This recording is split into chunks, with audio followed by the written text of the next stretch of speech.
नमो अर्हन्ताणं नमो सिद्धाणं नमो आयरीयाणं नमो अध्यायाणं नमो लोये सव्यसाहुणम्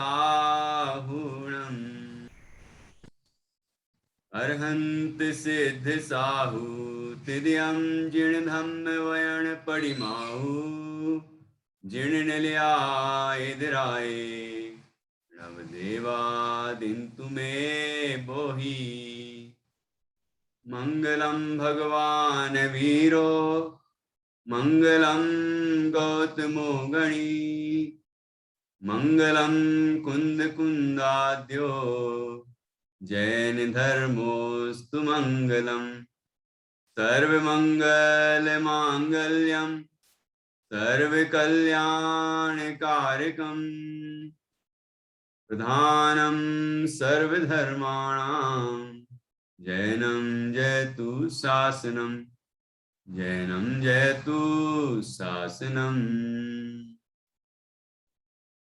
श्रीपतिर्भगवान् पुष्यात् भक्तानां वा समीहितं यद्भक्ति शुल्कतामेति मुक्ति कन्या करग्रहे।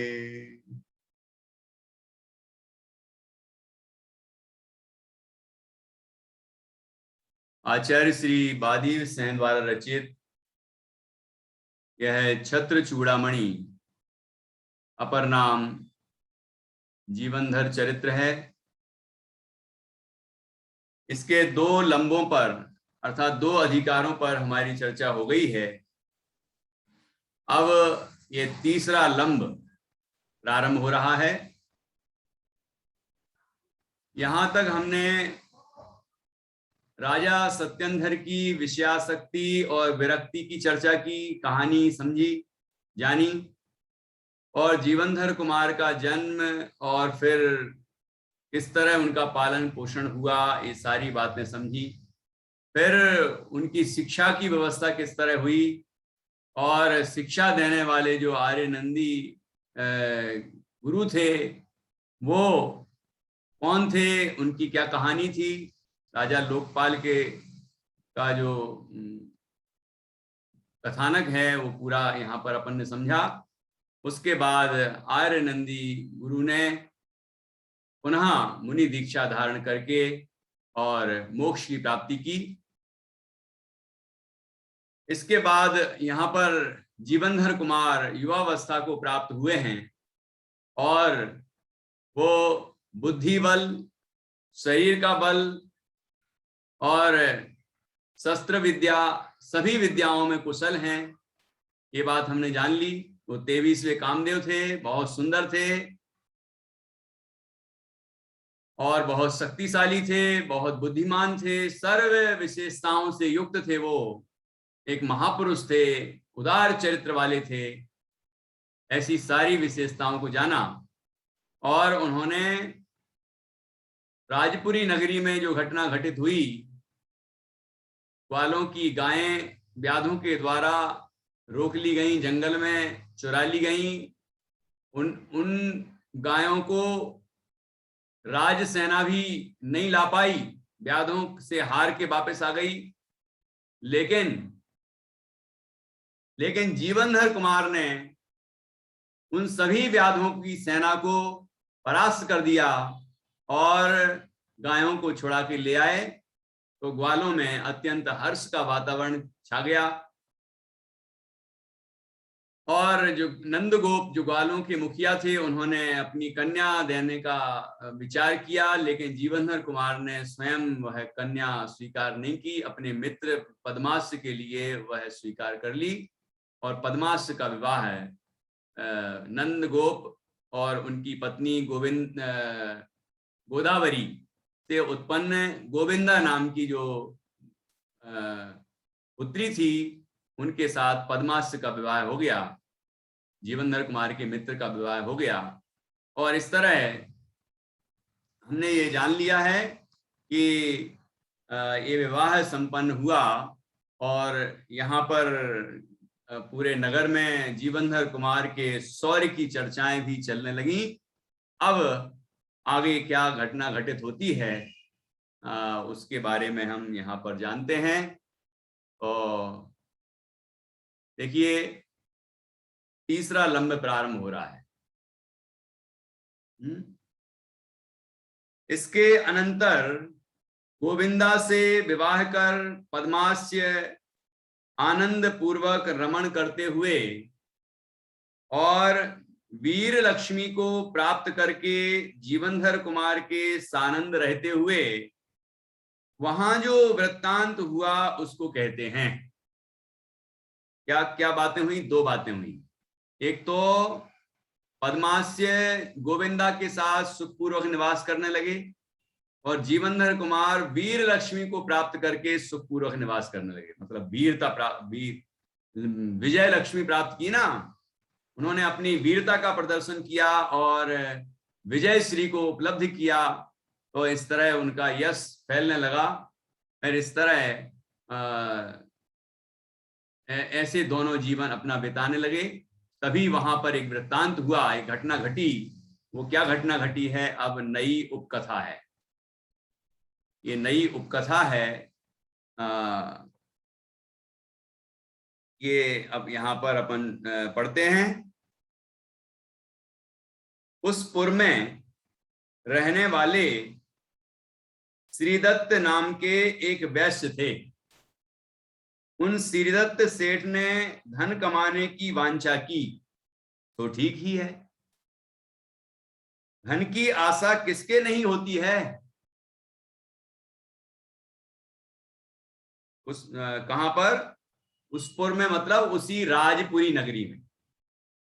उसी राजपुरी नगरी में एक सेठ रहते थे जिनका नाम था श्रीदत्त। नाम याद रखना, मैत्री।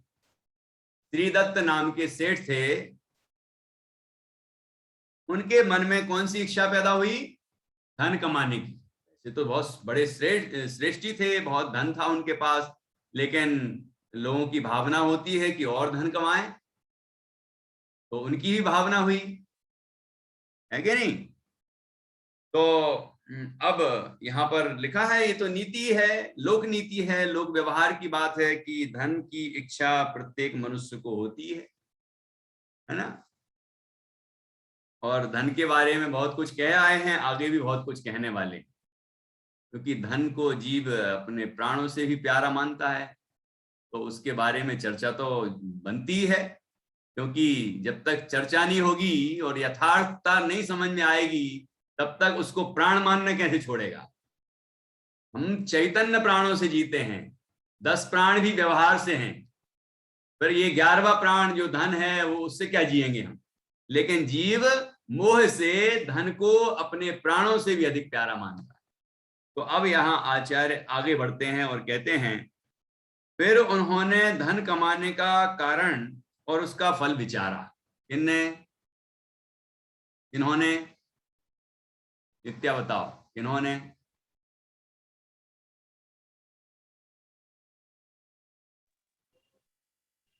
भैया की आवाज आ रही है? हाँ बिल्कुल, बोलिए। भैया जी आप एक बार फिर से बोलो। फिर उन्होंने धन कमाने का कारण और उसका फल विचारा। इनने धन कमाने का कारण और उसका फल का विचार किया।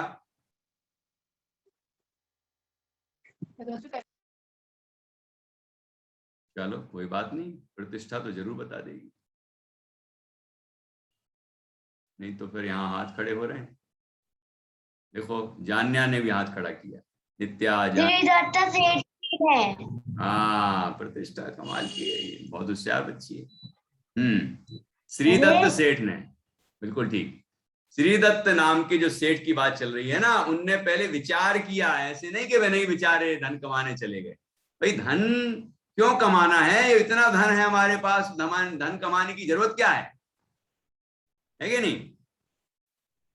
तो देखिए यहाँ क्या लिखा है, निश्चय से मनुष्यों के इस लोक संबंधी आजीविका के उपाय का चिंतन करना बिना बाधा के ही हो जाता है। ये बिल्कुल सहज ही होता है। व्यक्ति सहज में ही आजीविका के बारे में सोचता है। आजकल तो जन्म से ही सोचता है। जन्म वाला तो नहीं सोचता है, लेकिन उसके माता पिता पहले ही सोच लेते कि ये लड़का हुआ तो उसको हम इंजीनियर बनाएंगे, लड़की हुई तो हम डॉक्टर बनाएंगे। ये पहले ही सोचना शुरू, फिर उसके दिमाग में भरना शुरू, पहले ही से दिमाग में भरना शुरू कर देते हैं। फिर वो कहता है कि मैं ये बनूंगा, मैं ये बनूंगा, शुरू हो जाता है कि नहीं, मैं ये करूंगा, मतलब इतना धन कमाऊंगा, ये ऐसा करूंगा, वैसा करूंगा, शुरू हो जाते हैं। ये तो मतलब नेचुरल सी बात है कि व्यक्ति धन कमाने के बारे में सोचता है, आजीविका के बारे में सोचता है, कि हम जीवन निर्वाह किस तरह करेंगे, ये इस विषय में सोचता है, विचार करता है। तो विचार करता है, ये तो बिना बाधा के सहज में ही ऐसा विचार आता है तो आने दो। लेकिन अब उसके बारे में और भी आगे बताएंगे। पहले भी बताया है। क्या बताया धन के बारे में? कौन बताएगा? वो श्लोक सुना सकता है कोई? धन के संबंध में 3 बातें बताई थी। कौन बताएंगे? हाँ, नित्या और मैत्री। अच्छा, दीपा जी ने भी याद कर लिया है। चलो। धनार्जनात् पीछे में क्षेमा जप जाता है, उत्तरोत्तर वृद्धाहि पीड़ा नाम अनंतशः। बहुत बढ़िया। अर्थ क्या है? देख के नहीं, बिना देख के। ये बिना देखे अर्थ नहीं आता। अच्छा, ठीक। भाव तो आता होगा अर्थ का, मतलब जो श्लोक है उसका भाव क्या है? मतलब अपन को धन कमाने में पीड़ा होती है, लेकिन उसकी रक्षा में उससे भी अधिक पीड़ा होती है, और उसके नाश हो जाने पर उससे भी बहुत अधिक पीड़ा होती है। क्या बात है। यही तो चाहिए, जरूरी थोड़ी कि वही शब्द याद करो और फिर बोलो, है ना? ये चाहिए बेटा, बहुत अच्छा, शाबाश। ऐसे भाव पकड़ना सीखो, जरूरी नहीं कि शब्द रटे जाएं। बहुत बढ़िया। तो इसके बारे में तो अपन पहले भी समझ आए हैं, आगे भी चर्चा आएगी। और यहाँ पर अपन देखते हैं आगे क्या कहते हैं कि भले ही पूर्वजों का उपार्जन किया हुआ बहुत धन रहे, किंतु उस धन से क्या? निश्चय से उद्योगी पुरुषों के लिए दूसरों के कमाए हुए अन्नादि पर निर्भर करना रुचिकर नहीं होता। जैसे हमारा पैतृक धन तो खूब है, हमारे दादा परदादा और उनका बहुत बहुत धन है, बिल्कुल अच्छे बड़े बड़े मकान हैं और सब है उनके पास, गाड़ी वाड़ी लाड़ी, मतलब सब जो भी है, सब कुछ है ना। लेकिन उसको ऐसा लगता है कि मैंने क्या कमाया, मुझे भी तो कमाना चाहिए, मैं दूसरों के धन का उपयोग क्यों करूं? तो उससे भी ऐसा विचार आता है। जैसे कहानी सुनाई थी ना आप लोगों को मैंने, सगर चक्रवर्ती और उनके पुत्रों की कहानी सुनाई थी कि नहीं? तो उनके पुत्र भी सगर चक्रवर्ती के 60,000 पुत्र थे। वो आते थे और उनसे कहते थे, पिताजी हमें भी कोई काम दीजिए, हम भी कुछ करना चाहते हैं। तो वो पिताजी बार बार समझा देते कि नहीं, तुम लोग तो अभी खेलने की उम्र है, खेलो और मौज करो, है ना, तुम्हें क्या करने की जरूरत है। फिर कुछ दिन बाद फिर आ गए कि हमें कुछ काम दीजिए, हमें कुछ करना है, हम भी तो कुछ करें। तो उनने कहा कि काम करो कि कैलाश पर्वत के चारों ओर खाई बना दो, गहरी खाई। तो क्या होगा उससे? जो गंगा नदी कैलाश पर्वत से ऐसी बहती है, वो उसके चारों ओर परिक्रमा लगाते हुए बहेगी, क्योंकि वो कैलाश पर्वत इतना पवित्र पर्वत है कि उस पर से आदिनाथ स्वामी मोक्ष गए हैं, और उस पर भरत चक्रवर्ती ने बहुत सारे जिन मंदिर बनाए थे।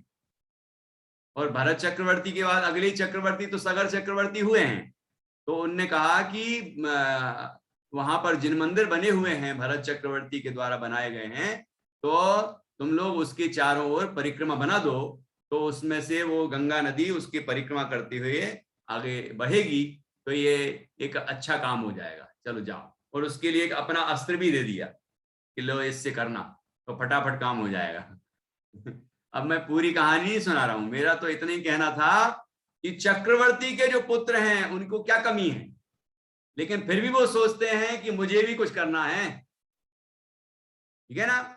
ऐसे यहां पर लिखा है कि वो विचार कर रहे हैं श्रीदत्त सेठ कि मेरे पास पूर्वजों द्वारा कमाया हुआ धन तो है, धन है तो होने दो, उस धन से मेरा कोई प्रयोजन नहीं है, क्योंकि उद्यमशील मनुष्य को दूसरे के कमाए हुए अन्न और धनादि पर निर्भर रहना अच्छा नहीं लगता है।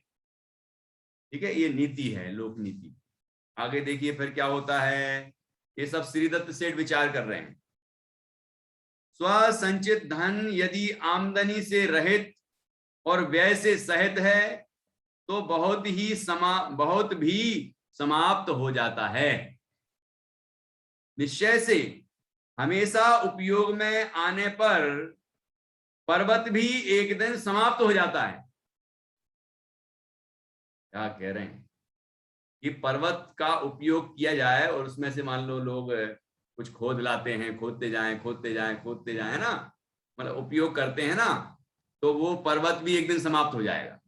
कि नया ना आए, वो पुराना चला जाए तो क्या होगा, समाप्त। जैसे कर्मों की संवर और निर्जरा होती है, उसमें क्या होता है कि कर्मों की संवर हुआ मतलब नया आना बंद, और पुराना फिरता जाए तो क्या होगा, कर्मों से रहित मोक्ष हो जाएगा। देखो प्रतिष्ठा ऐसी कर रही है, मुक्त हो जाएगा जीव। तो ये यहां पर भी कि धन आना बंद हो जाए, जितना है हमारे पास स्टॉक में बहुत सारा है, बहुत है, लेकिन वो नया तो नहीं आ रहा है, बस जो है वो खर्च होता जा रहा है, तो क्या होगा, एक दिन वह समाप्त हो जाएगा। यदि राजा के यहां भी आमदनी ना हो और खर्चा ही हो, वो प्रजा को बांटता जाए, सारे कामों में बांटता जाए, तो एक और आए बिल्कुल भी नहीं, ले कहीं से भी नहीं, तो क्या होगा, एक दिन समाप्त होगा कि नहीं होगा। वही बात यहां पर विचार कर रहे हैं कि जैसे विशाल पर्वत में से प्रतिदिन एक एक पत्थर तथा मिट्टी का ढेला निकालते रहेंगे तो एक दिन वह विशाल पर्वत भी समाप्त अर्थात नष्ट हो जाएगा, वैसे ही पूर्वजों के द्वारा संचित बहुत धन में भी नवीन आय ना मिलाई जाए और उसे ही खर्च करते रहें तो वह भी एक ना एक दिन समाप्त हो जाएगा। अतएव पूर्व संचित धन की सत्ता के लिए और धन वृद्धि के लिए नया नया धन पुनः पुनः कमाते रहना चाहिए। ऐसा वो विचार कर रहे हैं श्रीदत्त सेठ। हम लोग भी ऐसा विचार करते हैं, जैसे लॉकडाउन हुआ तो नया आना बंद, जो है वो खर्च हो रहा है, तो लोगों को अब थोड़े दिन तो चिंता नहीं होती, लेकिन लगातार यदि साल भर हो जाए ऐसा तो कि आय बिल्कुल नहीं और व्यय पूरा है, तो खर्चे तो लगे ही हैं। व्यय चालू है और आय बंद हो जाए तो चिंता होने लग जाती है।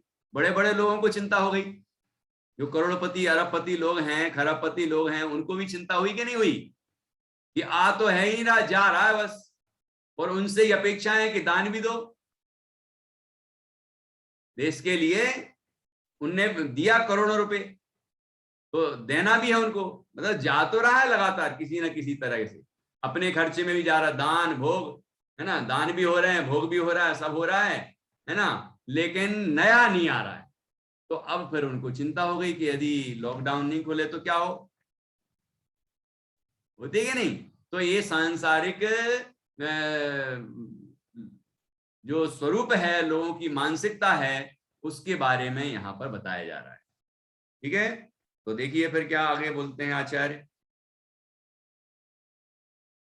कि मनुष्यों को दरिद्रता से बढ़कर दूसरा कोई दुख देने वाला नहीं है। निश्चय से जीवों के दरिद्रता प्राणों के निकले बिना मरण के समान है। दरिद्रता मतलब गरीबी। गरीबी कैसी है कि प्राण तो नहीं निकल रहे, लेकिन वो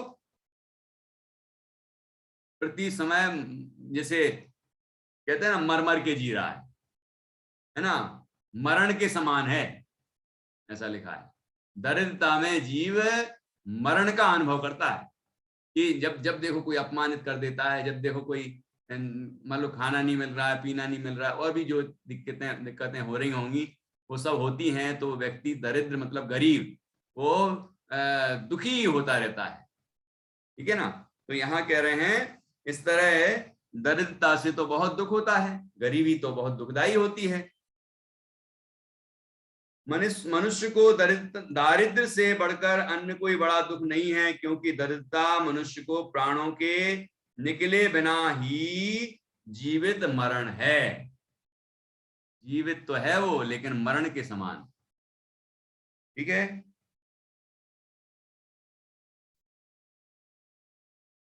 आगे बढ़ते हैं। तो इनमें से कुछ जो महत्वपूर्ण बिंदु हैं वो आप उसको नोट करते जाएं, निशान लगाते जाएं, याद रखें। जैसे कि वो पर्वत का उदाहरण दिया था, बड़ा जोरदार है ना, उसको याद रख सकते हैं।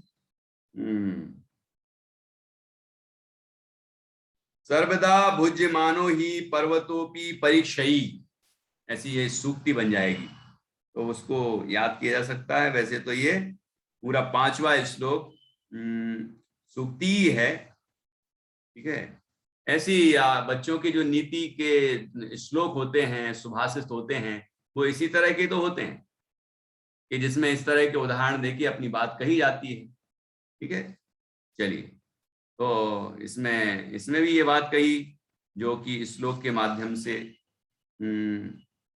स्वपाते मनायम चेत सव्ययम दयेति भूर्यपि सर्वदा भुज्यमानो ही पर्वतोपि परीक्षयी।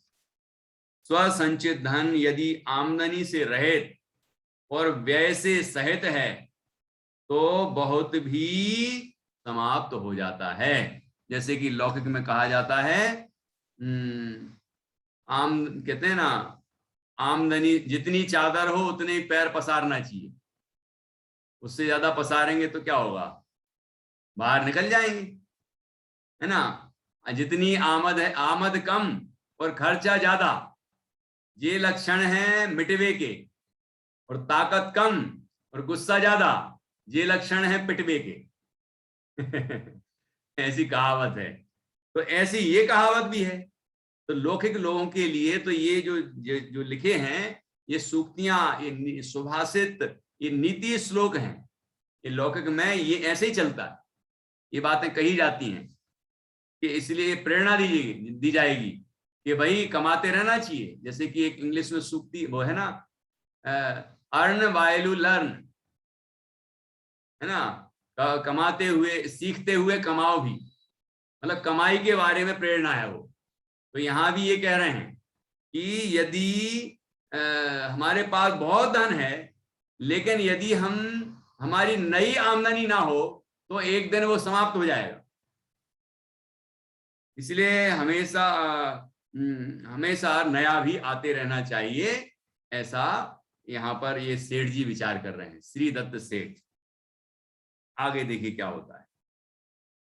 निश्चय से निर्धन पुरुष के जगत प्रशंसनीय संपूर्ण गुण प्रकाशित नहीं होते। खेद की बात है कि और तो क्या, उसकी विद्यमान विद्या भी शोभित नहीं होती है। ये श्लोक तो बहुत गजब का है। श्लोक नंबर 7 क्या लिखा है यहाँ पर कि निर्धन व्यक्ति के जगत प्रशंसनीय गुण भी प्रकाशित नहीं होते। यदि वो व्यक्ति निर्धन है, धन ही नहीं है, गरीब है, तो उसके पास ऐसे ऐसे गुण हैं कि सारे जगत में उसकी प्रशंसा हो, लेकिन फिर भी वो प्रशंसा नहीं होती क्योंकि उसके पास धन नहीं है। ऐसा भी होता है लोक में। ठीक है। यहां तक कि भी लिखा है, इतना ही नहीं, खेद की बात तो यह है कि उसकी विद्यमान स्पष्ट और प्रकट विद्याएं भी शोभायमान नहीं होती हैं। मतलब वो बहुत बड़ा विद्वान है, उसके अंदर विद्वत्ता है, बहुत सरल है, ईमानदार है, सच्चा है, सारे गुण है उसके पास, लेकिन धन नहीं है, तो वह वैसा आदर नहीं पाता जैसा उसका आदर होना चाहिए। हाँ, यदि वो मुनिराज बन जाए, वो निर्धन व्यक्ति यदि वह जितना भी धन हो उतना भी त्याग दे, मोह छोड़ दे और महान तपस्वी बन जाए, तो फिर जगत प्रशंसनीय हो गई। वहां नहीं देखता व्यक्ति कि ये इनके पास धन है कि नहीं है, वो तो मुनिराज के पास धन कहां से होगा, वो तो पहले ही छोड़ देते हैं, उसको छोड़ देते हैं कि नहीं, तो त्यागा है उनने, इसलिए वो महान है, दुनिया में प्रशंसनीय है। और मुनि होने के बाद ये महत्व नहीं रखता कि कौन चक्रवर्ती मुनि हुए हैं कि कोई निर्धन व्यक्ति मुनि हुआ है, झोपड़ी वाला हो या चक्रवर्तित्व को छोड़ने वाला हो, तो मुनि अवस्था में सभी समान रूप से पूजनीय होते हैं। लेकिन जब सांसारिक अवस्था है, गृहस्थ अवस्था है, तो लोग धन को महत्व देते हैं। एक लौकिक में कहा गया है, आगे भी आ सकता है, ऐसा कहा है, सर्व गुणम कांचनम आश्रयंती, सारे गुण धन का आश्रय लेते हैं। धनवान व्यक्ति को कहेंगे लोग, अरे आप तो महान वक्ता हैं, आप तो बड़े सुंदर हैं, आप तो बड़े दानवीर हैं, मतलब सारी प्रशंसाएं उनकी, ऐसा होता है। और जो गरीब है, भले ही अच्छा वक्ता है, भले ही वो अच्छा ईमानदार है, भले ही वो बहुत मेहनती है, भले ही सारी विशेषताएं उसमें हैं, लेकिन लोग उसकी प्रशंसा नहीं करते। ऐसा जगत में होता है, वही बताया यहां, ये नहीं कह रहे कि होना चाहिए, इसलिए तो लिखा है खेद की बात है कि ऐसा होता है, खेद की बात है कि ऐसा होता है। लोग धन को इतना ज्यादा महत्व देते हैं कि निर्धन व्यक्ति के अंदर जो बहुमूल्य गुण हैं, जगत प्रशंसनीय गुण हैं, वो प्रशंसनीय गुणों की भी प्रशंसा नहीं करते लोग, वो भी महत्व नहीं रखते उसके अंदर। तो इसका तात्पर्य क्या हुआ कि निर्धन व्यक्ति के अंदर यदि जगत प्रशंसनीय गुण भी होंगे तो वो शोभा नहीं पाएंगे, ऐसा जगत में होता है। ये विचार कर रहे हैं श्रेष्ठी श्रीदत्त सेठ। आगे देखिए क्या कहते हैं,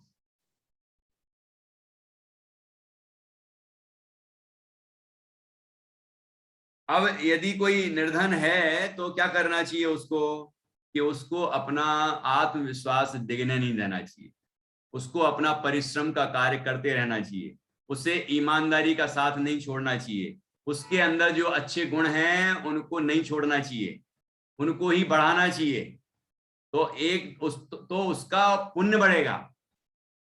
देखो आपको जैन सिद्धांत के हिसाब से बता रहा हूं, उसका पुण्य बढ़ेगा, पुण्य बढ़ेगा तो धन भी बढ़ेगा, पुण्य बढ़ेगा तो यश भी बढ़ेगा, पुण्य बढ़ेगा तो जगत में उसका नाम प्रतिष्ठा सब होगी, धन भी बढ़ेगा, ठीक है ना। जितना उसको धन होना चाहिए उतना तो आ ही जाएगा, बाकी वो चाहते ही नहीं है ज्यादा, इसलिए वो वैसे ही प्रशंसनीय हो जाएगा, नहीं भाई अब नहीं चाहिए हमें, बहुत है, संतोषी है वो।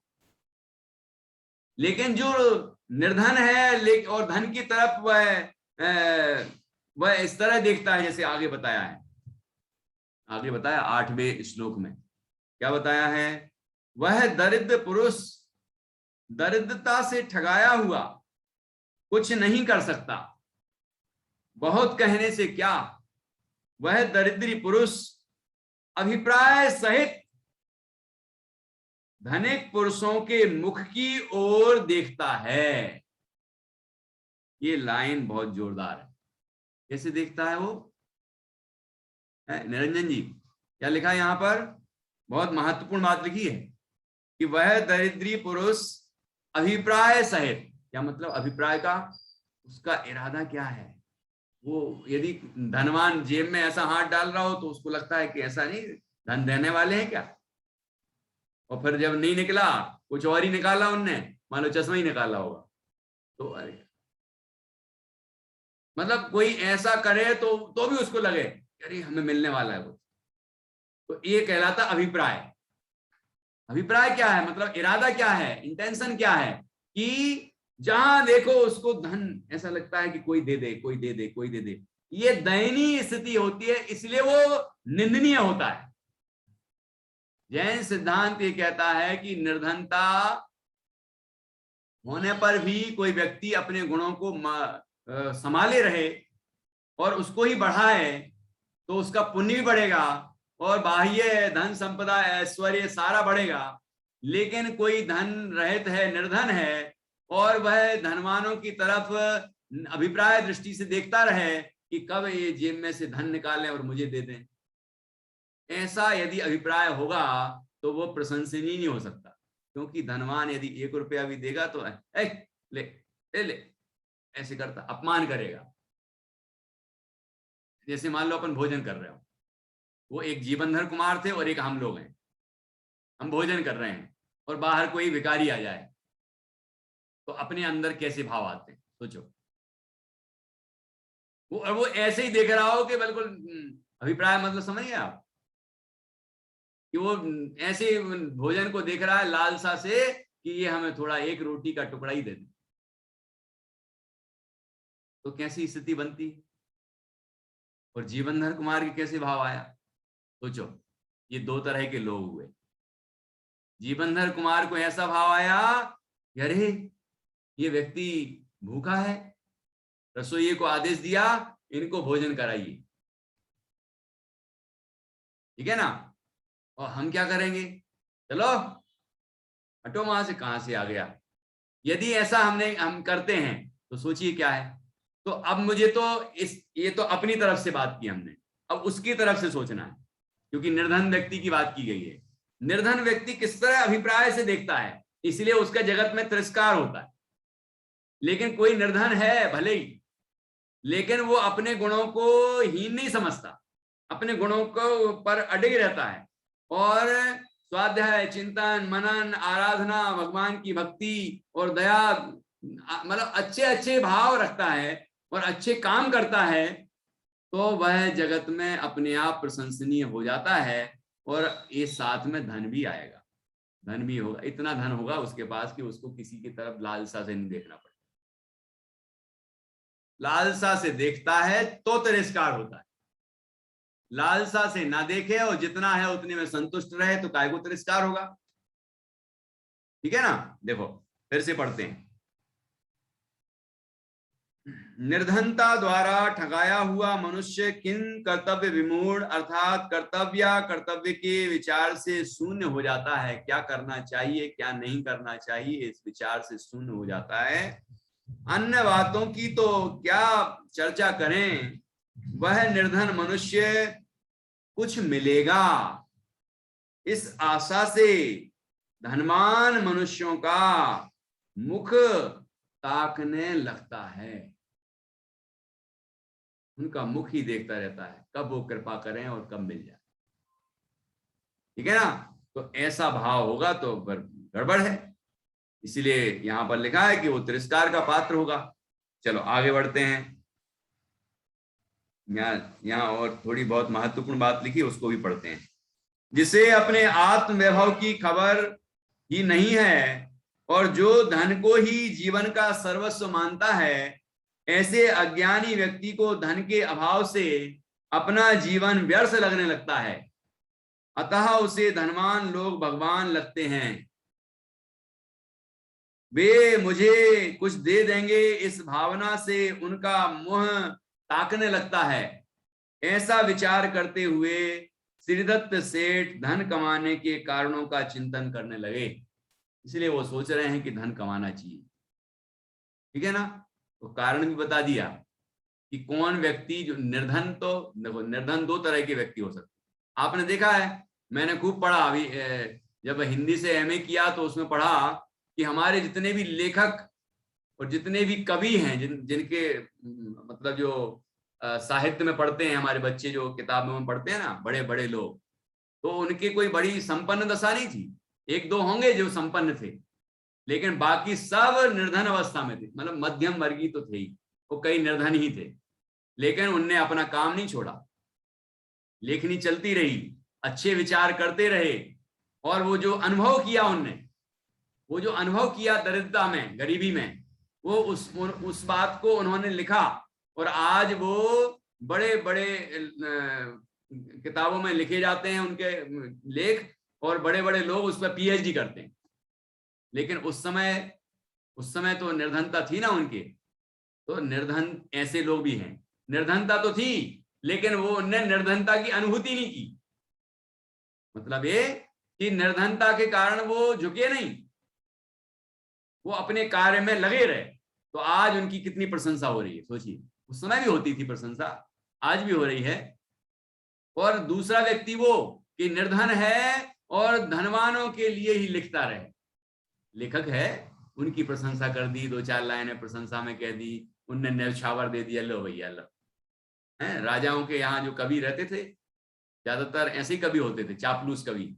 उन राजा की झूठी सच्ची जो भी है प्रशंसा करते रहो और धन स्वर्ण मुद्राएं लूटते रहो, तो उनका क्या क्या आदर होगा, क्या इज्जत होगी सोचिए। और जैसे मुंशी प्रेमचंद जी थे, वो उनको फिल्म इंडस्ट्री बॉम्बे से भी ऑफर था और एक फिल्म पर उन्होंने कहानी भी लिखी, लेकिन वहां क्या हुआ, उनने जो उनके विचार थे उनने अपने विचार कहानी में लिखे, तो वहां के जो लोग थे वो कहने लगे नहीं इसमें थोड़ा सा ऐसा परिवर्तन हो जाए, ऐसा ट्विस्ट आ जाए, ये हो जाए तो और बढ़िया, जो दर्शक हैं उनको मजा आ जाएगा। तो वो कहने लगे नहीं, जो हमारी कहानी है वही रहेगी। अब बोला ऐसे सिद्धांत वाला व्यक्ति वहां कैसे टिकेगा, वहां तो ऐसा व्यक्ति चाहिए जो कह दे कि हाँ आप कैसा चाह रहे हो हम वैसा लिख देते, आप जैसा चाहो हम वैसा लिख देते हैं, आप बस हमें धन दे दो, ऐसा व्यक्ति टिक जाता है। लेकिन जो अपने सिद्धांतों पर अटक रहता है, दृढ़ निश्चयी होता है, वो गरीबी में जी लेगा लेकिन उन धनवानों के तलवे नहीं चाटेगा, उनके चक्कर नहीं लगाएगा, उनके सामने वो अभिप्राय दृष्टि से नहीं देखेगा।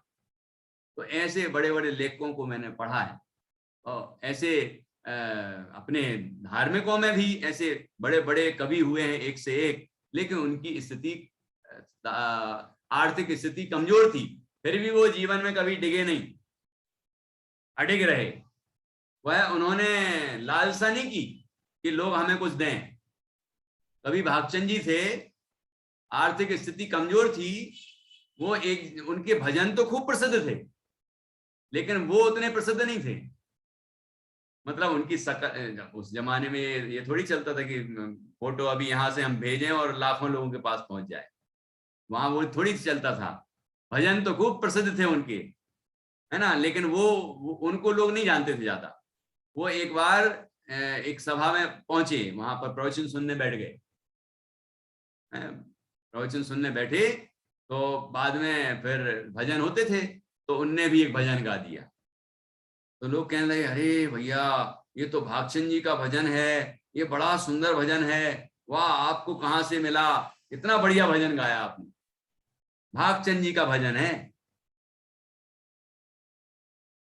भागचंद जी ने गाया है और भागचंद कह रहे हैं कि भागचंद जी का भजन है, बड़ा सुंदर भजन है, बहुत बढ़िया भजन है, आपको कहां से मिला। समझ में आया कि नहीं? तो कहने लगे कि मैं ही भागचंद हूं। अरे आप ही भागचंद जी हैं, आप यहाँ गद्दी पे बैठिए, प्रवचन की गद्दी पर, यहाँ आप यहाँ विराजिए, आप यहाँ विराजिए, आप हम सबको ये भजन सुनाइए, बढ़िया अच्छी अच्छी तत्व चर्चा सुनाइए आप। तो फिर और कहते हैं आपके घर परिवार के लोग भी आए होंगे, कहाँ हैं? कहते वहां धर्मशाला में ठहरे हैं, हम लोग यहाँ से कहीं दूसरी जगह जाने वाले हैं। नहीं नहीं आप उनकी चिंता मत करो, हम सब देख लेंगे, हम आपके भोजन पानी रहने करने की सारी व्यवस्थाएं कर देंगे, आप तो हमें सुनाओ। उन्होंने हाथ जोड़ लिए तो चले गए। क्यों? कि हम तुम्हें भजन सुनाएं तो तुम हमें हमारी व्यवस्थाएं करो, और भजन ना सुनाए तो साधर्मी के प्रति कुछ नहीं है। मतलब ये साधर्मी वात्सल्य थोड़ी हुआ, ये तो ये हुआ कि तुम हमें सुनाते रहो, हम तुम्हें उसके बदले में धन देंगे या आपकी व्यवस्थाएं करेंगे। तो ये व्यवसायिकता हो गई, उन्हें स्वीकार नहीं किया। मतलब स्वाभिमानी भी व्यक्ति थे वो, तो इस तरह, और कोई धन दिखा रहा है तो धन के कारण वो झुके नहीं और धर्म मार्ग से डिगे नहीं। ये भी नहीं किया कि अरे यार हम इतना करते हैं लेकिन लोग हमारे लिए कुछ करते ही नहीं है। नहीं नहीं, उससे क्या है, हम अपने अपने लिए करते हैं, अपने कल्याण के लिए करते हैं, अपने धर्म की प्रभावना के लिए करते हैं। ऐसा वो उनके अंदर उच्च भाव थे। महावीर अष्टक भी उनने ही लिखा है, कविवर पंडित भागचंद जी ने, और कितने सारे भजन लिखे हैं। ऐसे महान विद्वान थे, लेकिन आर्थिक स्थिति उतनी अच्छी नहीं थी, ठीक है ना, तो भी वो डिगे नहीं। ये कह रहा हूं मैं, मतलब यहां जो लिखा है वो मोह बस अज्ञानी की दशा लिखी है, जो धन के प्रति मोही हैं।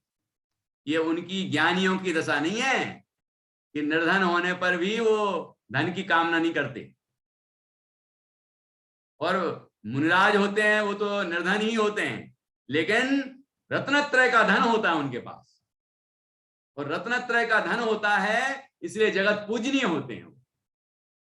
इसलिए अपने गुणों को बढ़ाना चाहिए, और उससे पुण्य भी अपने आप बढ़ता है और बाकी सब चीजें भी अपने आप होती हैं। घबराना नहीं चाहिए, आर्थिक स्थिति के कारण भयभीत नहीं होना चाहिए और अपने सिद्धांतों से डिगना नहीं चाहिए। ये बात भी हमने यहां समझ ली। अब देखिए आगे क्या कहते हैं।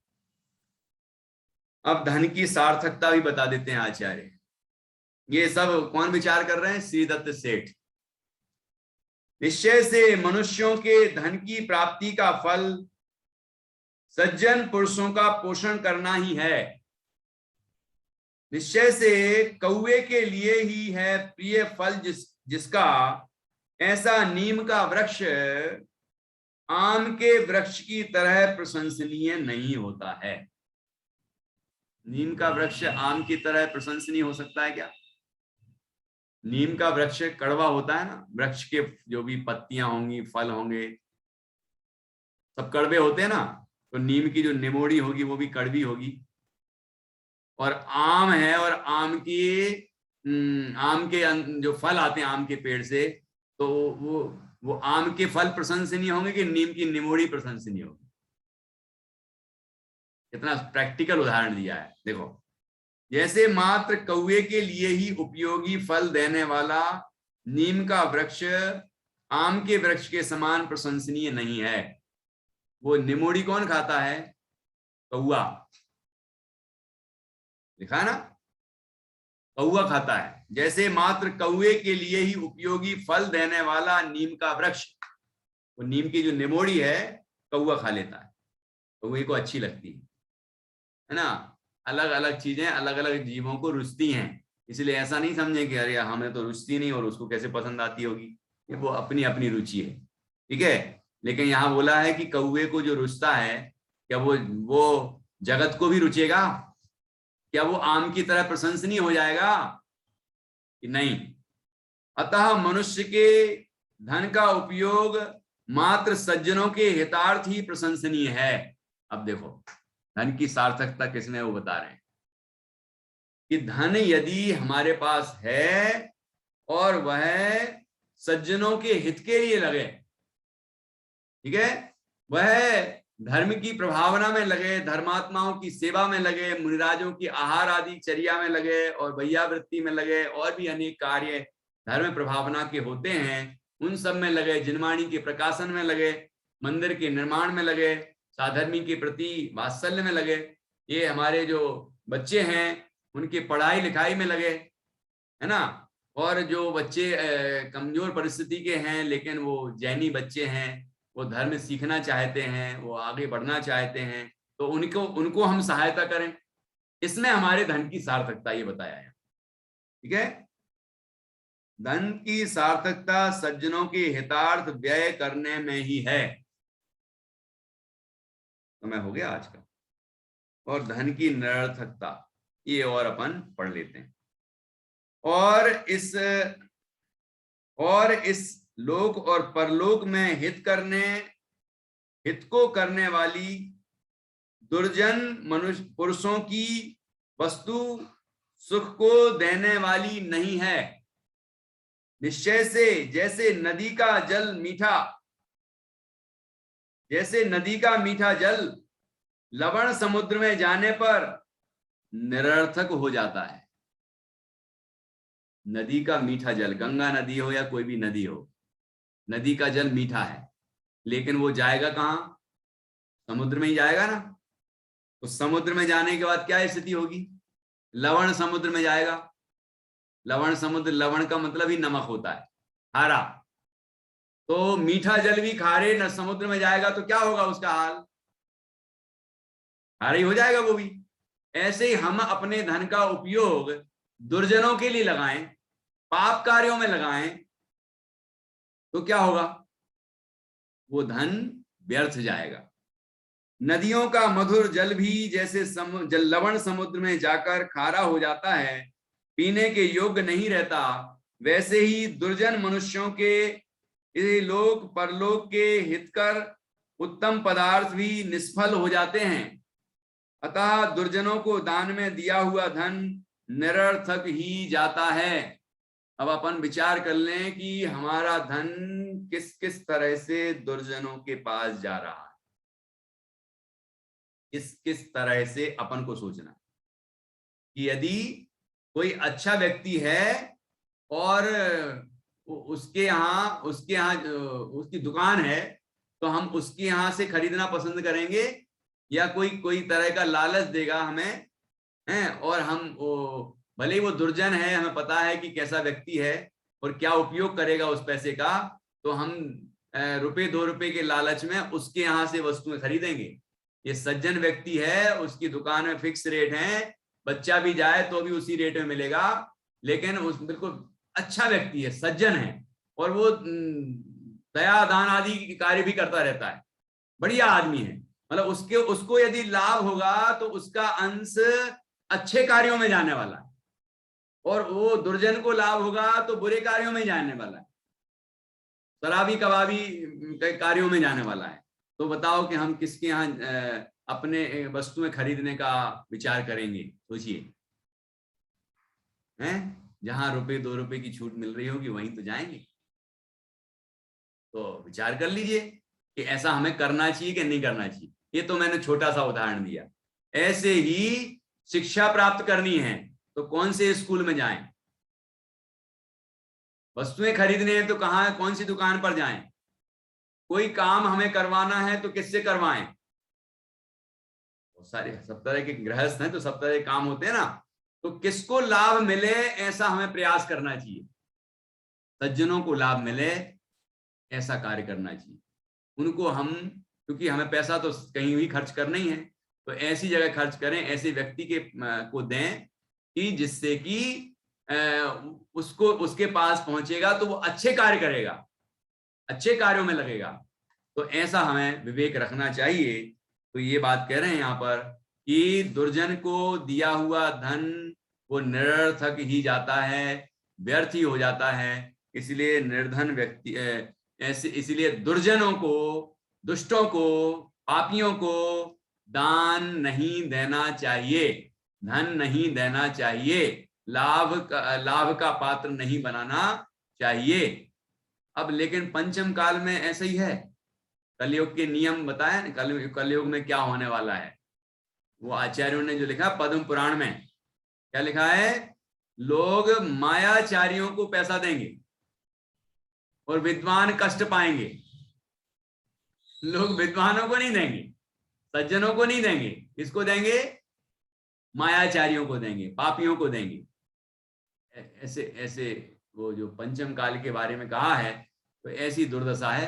अब हमें विचार करना, ये तो बहुमत की बात है, लेकिन हम लोगों को ये विचार करना है कि हमें अपने धन का उपयोग कहाँ करना चाहिए। तो इस तरह यहाँ बहुत ही सुंदर बात कही है। 10 श्लोक हो गए हैं। अब इसके बाद 11वें श्लोक से चर्चा हम आगे करेंगे। यहाँ धन कमाने के लिए वो सेठ जी विदेश जाने का विचार करते हैं।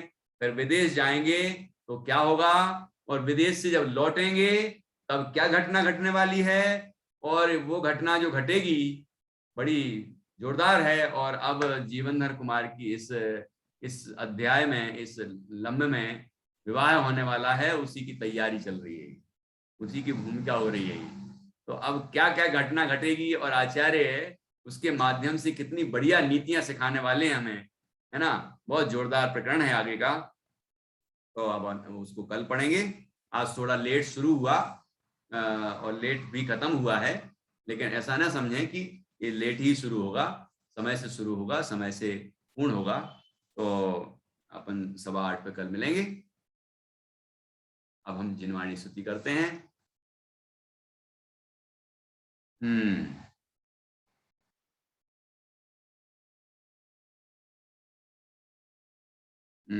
सानवी बोलना चाह रही है, 1 मिनट। बोलिए बोलिए। जिनवाणी मांग हमारा वंदन नित स्वीकार करो,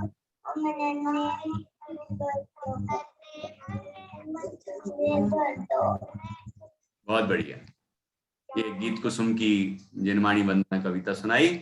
सभी 9 बार नमोकार मंत्र के माध्यम से पंच परमेष्टि का स्मरण करें।